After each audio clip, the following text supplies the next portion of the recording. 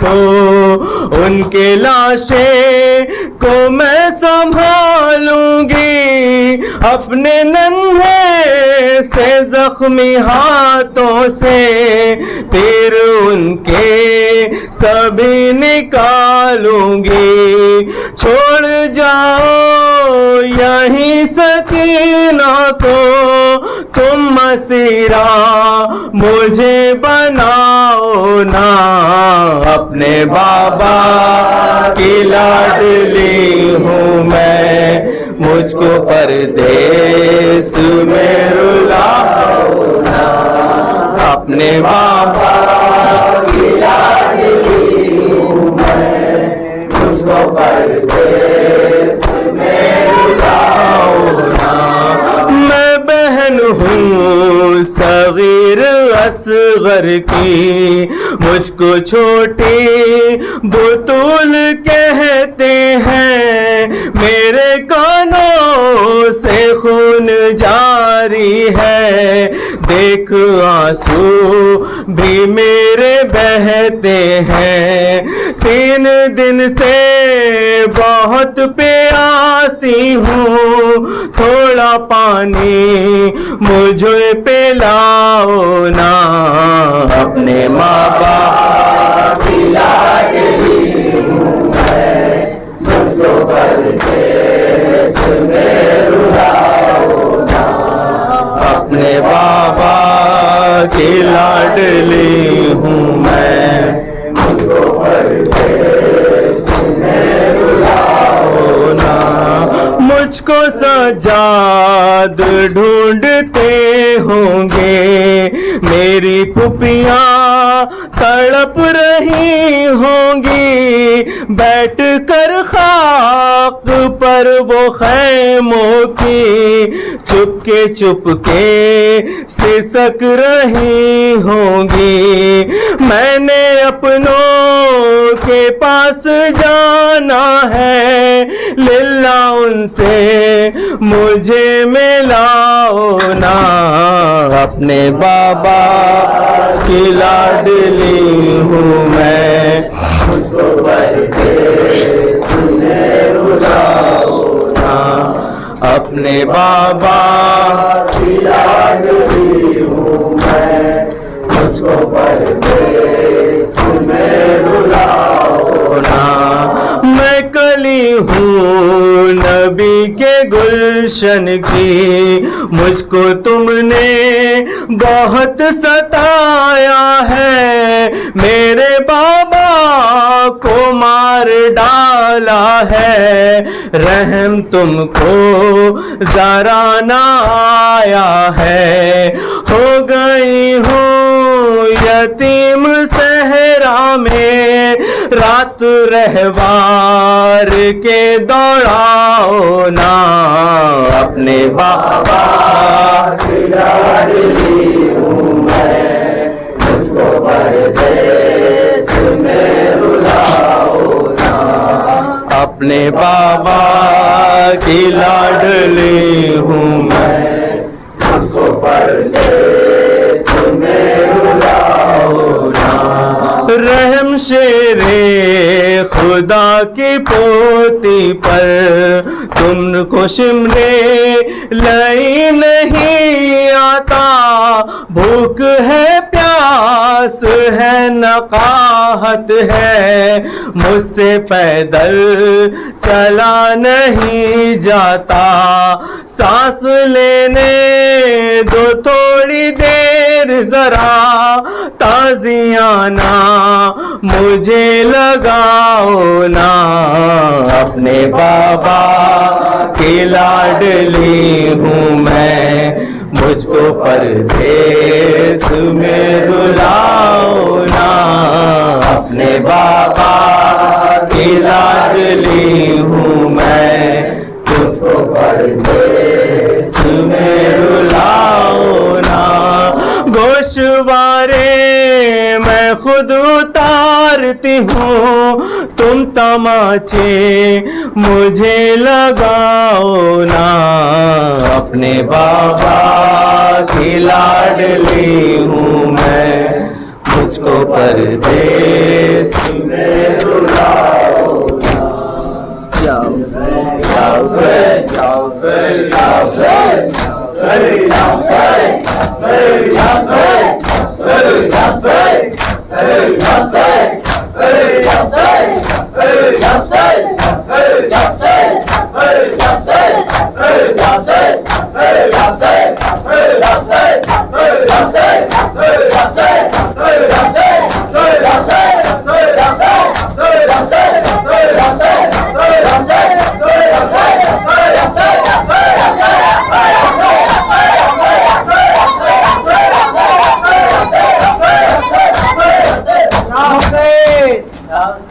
السلام علیکم یا باپ